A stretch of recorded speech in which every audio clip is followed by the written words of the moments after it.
Mais bien aimé, Dieu créa l'homme à la différence de l'animal, car l'homme a reçu quelque chose de plus que l'animal, c'est l'esprit. En plus, la Bible dit que Dieu créa l'homme seul. Et de l'homme, il façonna la femme en prenant une de ses côtes. Eh oui. C'est comme ça. C'est un mystère. Je ne peux pas expliquer ça avec ma petite intelligence. Je sais seulement que ce que Dieu a dit, c'est là et là. Alors l'Éternel Dieu fit tomber un profond sommeil sur l'homme, qu'il l'endormit. Il prit une de ses côtes et ferma la chair à sa place. L'Éternel Dieu forma une femme de la côte qu'il avait prise de l'homme et il l'amena vers l'homme. Quand l'Éternel créa l'homme et la femme, vous remarquez bien que dans la Bible, les deux étaient déjà adultes. Oui. Oui. Ils étaient déjà adultes, ils n'étaient pas des bébés.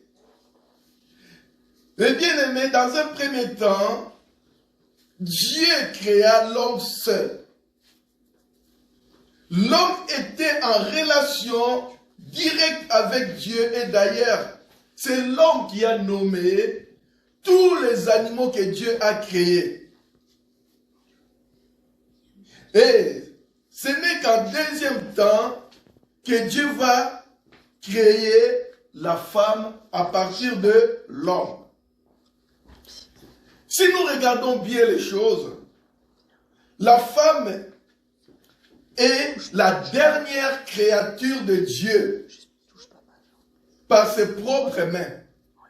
Après la femme, Dieu acheva sa création.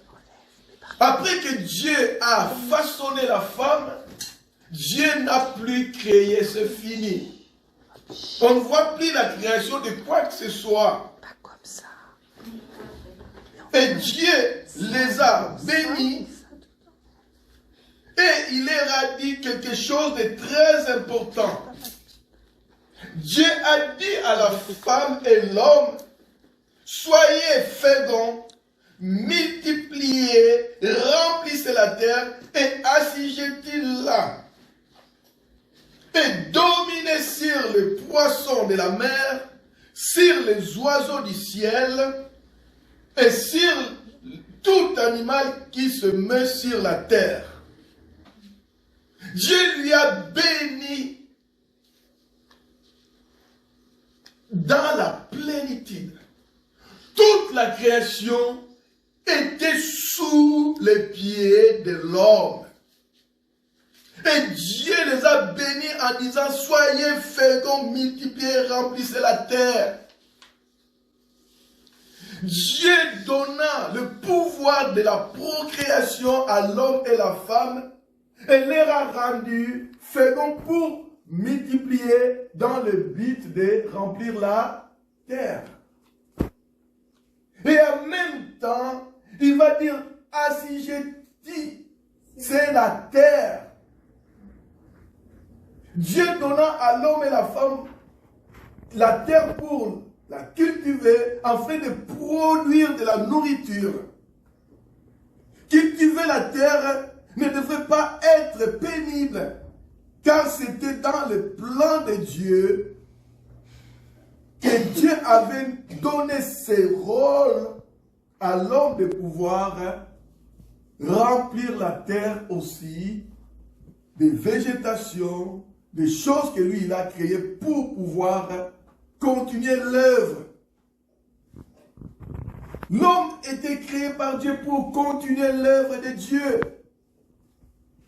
Et c'est pour cela qu'il va, dans le troisième temps, il dit dominer sur les poissons de la mer, sur les oiseaux du ciel, sur tout animal qui se met sur la terre. Dieu donna l'autorité à l'homme et la femme de dominer sur les animaux de l'eau. du ciel et de la terre. Mais bien aimé, pour dominer sur quelqu'un ou quelque chose, il est nécessaire de bien connaître la chose ou son environnement. Pour dominer sur les poissons de la mer, l'homme était capable d'aller dans les eaux plus profondes, sans équipement adapté comme aujourd'hui. De voler dans les airs sans utiliser un appareil aéroporté et de marcher sur la terre sans crainte, mais avec tout pouvoir. Et lorsque Dieu avait dit ces choses à l'homme et la femme, l'Esprit de Dieu était uni à leur esprit pour remplir leur âme de valeurs divines.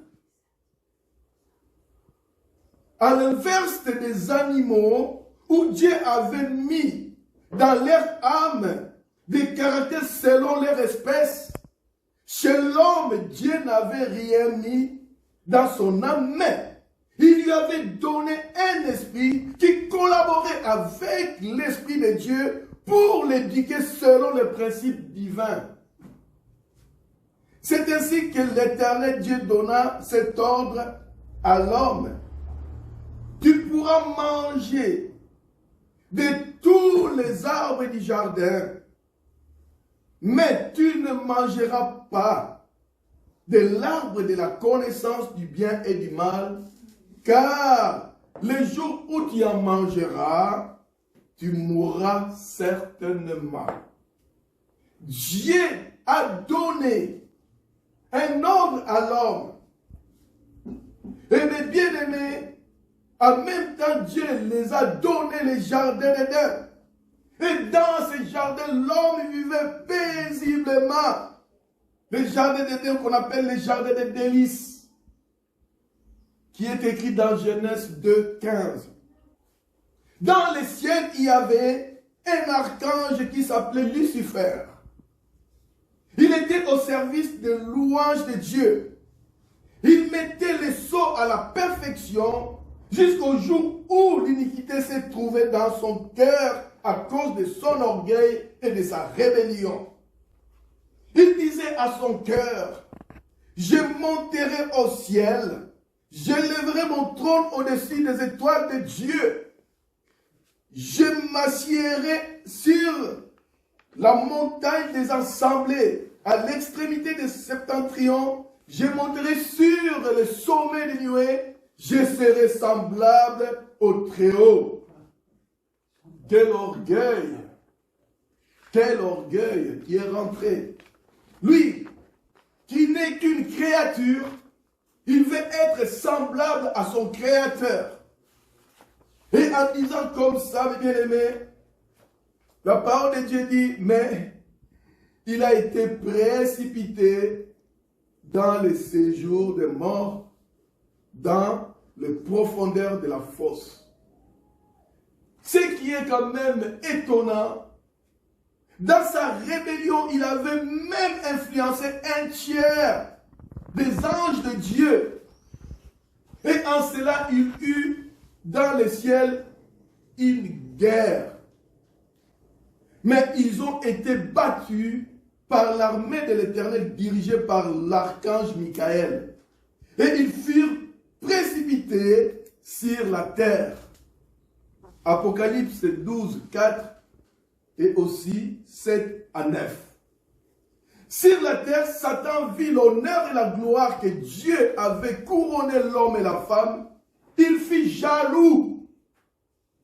C'est la jalousie de Satan. Comme il a été jaloux, ainsi il prépara un plan machiavélique pour pousser l'homme aussi à se rebeller contre son Dieu, contre son Créateur. Il les influença d'utiliser le même motif qui lui a été fatal. Il dit, les jours où vous désobéirez à l'ordre de l'Éternel Dieu, vous serez comme Dieu. Lui, il a été prescrit pourquoi? Parce qu'il voulait être comme les Très-Hauts. Mais il vient en même temps, il va dire à l'homme la même chose. Oh non! Si tu fais ce que Dieu t'avait interdit de faire, tu verras que tu seras comme les Très-Hauts. Mais bien aimé, conséquence en cela, l'homme, malheureusement l'esprit de l'homme a été inoculé par ce virus de la rébellion du diable. L'homme a désobéi à son créateur dans quel but? C'est de devenir comme les Très-Hauts. De devenir comme les Très-Hauts. Et les bien-aimés, conséquence, en cela, la malédiction est rentrée dans la vie de l'homme, avec comme finalité la mort, comme l'Éternel Dieu lui avait dit. Mais bien-aimés, dès ces jours-là, l'Esprit de Dieu quitta l'homme et la femme et cessa de collaborer avec eux. Qui a pris la place de l'Esprit de Dieu chez l'homme et la femme? J'avais dit quoi? L'Esprit de Dieu était en collaboration avec l'Esprit de l'homme pour éduquer l'âme de l'homme, afin que l'homme puisse être formé ou forgé selon l'image de Dieu. Mais après la désobéissance, comme il y a cette cassure, l'Esprit de Dieu est parti, mais l'homme, son esprit, était tourmenté, livré à lui-même. Qu'est-ce qui s'est passé? C'est l'esprit du diable, où le diable lui-même, il est rentré pour commencer à éduquer l'homme selon ses principes. C'est le diable qui a pris la place de l'Esprit de Dieu pour éduquer l'homme selon ses propres désirs. En cela, il conduit l'homme dans tout ce qui est contraire à la volonté de Dieu. Éphésiens 2, 1 à 2. L'esprit de l'homme ne peut pas être éduqué tout seul. C'est pas possible. Il faut qu'il y ait un esprit qui l'éduque. L'homme, mes bien-aimés, à sa naissance, son âme est complètement vide. Et en grandissant, c'est le parent et la société où il vit qui l'éduque et remplit son âme. L'âme de l'homme est remplie selon l'esprit qui l'anime et selon son environnement. On appelle souvent ça la mentalité. La mentalité d'ici n'est pas la mentalité qui est à Paris. Vous êtes d'accord avec moi? La mentalité de l'Europe n'est pas la mentalité de l'Asie. Mais tout cela, mes bien-aimés, c'est l'esprit. Quel esprit qui te dit? Quel esprit qui t'a animé tes parents? Quel esprit qui a éduqué ta famille? Comme la parole de Dieu dit, toute pensée vient de l'esprit. C'est l'esprit qui suscite des pensées dans l'homme. Et ces pensées-là, s'il n'y a pas la pensée de Dieu, quelle pensée viendra dans l'esprit de l'homme? C'est la pensée de l'ennemi, mes bien-aimés. De cette façon de vivre, l'homme est mort devant Dieu, mais dans la miséricorde de Dieu, Dieu avait déjà préparé, depuis le jardin d'Éden, le plan de la rédemption de l'homme. Genèse 3, 15. Comme nous le savons bien, Dieu a envoyé son Fils unique dans le monde, non pour juger le monde, mais pour que le monde soit sauvé par lui. Mais à tous ceux qui l'ont reçu, à tous ceux qui croient en son nom, il a donné dans la lumière du monde qui est Jésus-Christ, le pouvoir de devenir enfants de Dieu, lesquels sont nés non du sang, ni de la volonté de la chair, ni de la volonté de l'homme, mais de Dieu. Donc, lorsque l'homme s'est éloigné de Dieu à cause de ses péchés, Dieu a fait quelque chose qui est merveilleuse en envoyant son Fils unique dans ce monde pour prendre l'homme de la main de l'ennemi de Dieu. Jésus est venu pour arracher l'homme de la main de l'ennemi de Dieu et pour le ramener encore en collaboration avec Dieu. Mais bien aimé, lorsque l'homme accepte Jésus dans sa vie, il va être régénéré spirituellement. Ce que nous appelons, nous qui connaissons, la nouvelle naissance. Et Jésus explique bien la nouvelle naissance dans l'évangile de Jean 3, lorsque Nicodème était venu le voir. Jésus lui dit, si un homme n'est né de nouveau, il ne peut voir le royaume de Dieu. Et dans ce que Jésus disait, Nicodème ne comprenait rien. Et comme Nicodème ne comprenait rien, Jésus lui dit cette fois-ci clairement, il faut que l'homme naisse d'eau et d'esprit. Mais bien aimé, ici, Jésus il parle clairement de deux naissances. Jésus lui explique qu'il y a deux naissances. La première naissance est la naissance d'eau. Ce qui est tout simplement la naissance naturelle. La naissance d'eau, c'est la naissance qui est naturelle. C'est que nous savons nous-mêmes que l'enfant dans le sein de sa mère baigne dans l'eau. Dans l'eau que nous appelons le liquide amniotique. Et c'est là où Jésus a clairement dit, il faut que l'homme naisse d'abord d'eau. Tout homme qui est né d'une femme a subi la naissance d'eau. Naissance qui est naturelle, qui est pour tout homme, qui nous donne aussi tout l'héritage de nos ancêtres Adam et Ève. Ainsi, Jésus va dire clairement, ce qui est né de la chair est chair.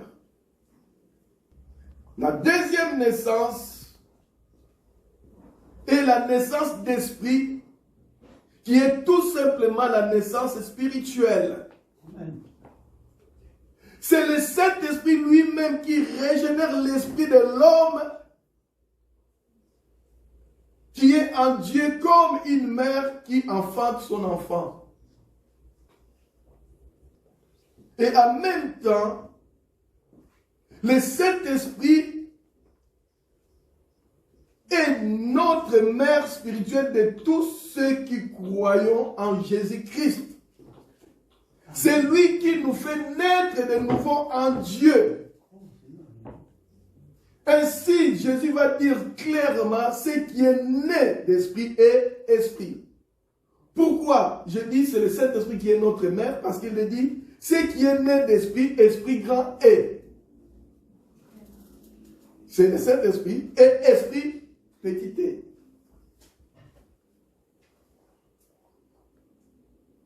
Et en ce moment-là, l'homme quitte la nature du péché hérité de son ancêtre charnel Adam pour rentrer dans la nature divine engendrée par le moyen de la rédemption en Jésus-Christ. Alléluia. En ce moment-là, l'homme n'est plus pauvre et pécheur, mais il est saint comme son Père céleste. L'homme comprend très bien qu'il a un Père. Il n'est pas livré à lui-même. Il a un Père céleste qu'il aime parce que, les bien-aimés, l'homme sans Dieu, il dit lui-même qu'il est un animal parce qu'il ne connaît pas son Père. Un enfant qui ne connaît pas son Père, il est bâtard, il tourne en rond, il cherche. Et l'homme sans la révélation du Saint-Esprit dans sa vie que Dieu est notre papa, il dira toujours que nous sommes ici des animaux. Nous sommes des animaux. Mais lorsque nous sommes engendrés en Dieu par le Saint-Esprit, en croyant en Jésus-Christ, en ce moment-là, je ne pourrai jamais dire que je suis un animal. Parce que j'ai reçu cette révélation que je suis créé à l'image de mon Dieu et à sa ressemblance. Mais bien aimé, comme dans la nature, c'est la mère qui présente l'enfant à son père. N'est-ce pas? Et la mère sait très bien que c'est son enfant. Mais c'est la mère qui présente l'enfant à son père. C'est la même chose que le Saint-Esprit va témoigner dans notre esprit que nous sommes enfants de Dieu. Vous pouvez voir ça dans Romains 8. Eh bien aimé, non. Nous ne sommes pas des animaux. L'homme n'est pas un animal.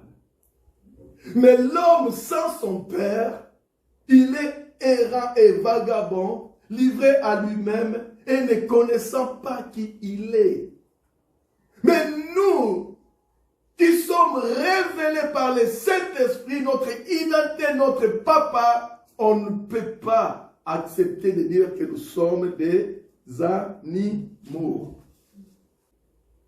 La vie nouvelle de l'homme commence par l'éducation de son âme par sa mère spirituelle qui est le Saint-Esprit.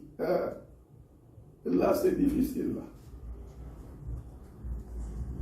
L'enfant qui a été rebelle. Et une fois que le père est arrivé, il faut que cet enfant soit soumis à la loi de son papa. Et comme on voit toujours qu'il y a l'autorité du père, mais la plupart des cas, c'est la femme qui est toujours là pour pouvoir être tout le temps avec les enfants, oui ou non. Et le Saint-Esprit, nous avons notre papa céleste, mais le Saint-Esprit est là tout le temps pour nous éduquer, afin que nous soyons conformes à la volonté de notre papa céleste. Je n'ai jamais entendu dire la langue paternelle. On dit la langue comment? Maternelle. Pourquoi? Qui apprend l'enfant à parler? C'est la maman. Et c'est pour cela, nous aussi, le Saint-Esprit nous fait parler la langue de notre papa. Alléluia. Amen. Parce que le Saint-Esprit et Dieu parlent la même langue. Ils ne sont pas des langues différentes. Hein? Ce que Dieu dit, c'est que le Saint-Esprit aussi dit. Alléluia. Amen. Qui nous a écrit ces livres? On dit que c'est les hommes, mais c'est le Saint-Esprit. C'est le Saint-Esprit qui nous a écrit ces livres. Ainsi, il nous demande à être éduqués selon la parole du Père. Le Saint-Esprit a reçu tout du Père et il nous a donné pour que nous soyons enseignés. Et lorsque nous sommes enseignés, mes bien-aimés, ainsi donc, frères, nous ne sommes plus redevables à la chair pour vivre selon la chair. Si vous vivez selon la chair, vous mourrez. Mais si par l'esprit vous faites mourir les actions du corps, vous vivrez. Car ceux qui sont conduits par l'esprit de Dieu sont fils de Dieu. Étant donné que nous avons la connaissance par le Saint-Esprit de notre Papa, qui est dans les cieux, nous sommes acquittés de cette pensée qui vient de l'ennemi et qui va nous parler comme quoi que nous sommes des animaux. Sans la révélation, l'homme, il est sans frein, il dit n'importe quoi, il peut chercher tout cela. Mais maintenant, comme nous avons la révélation de notre Papa, nous savons bien que Dieu nous a créés à son image et à sa ressemblance. Genèse 1, 26, 27, que le nom de Dieu soit béni.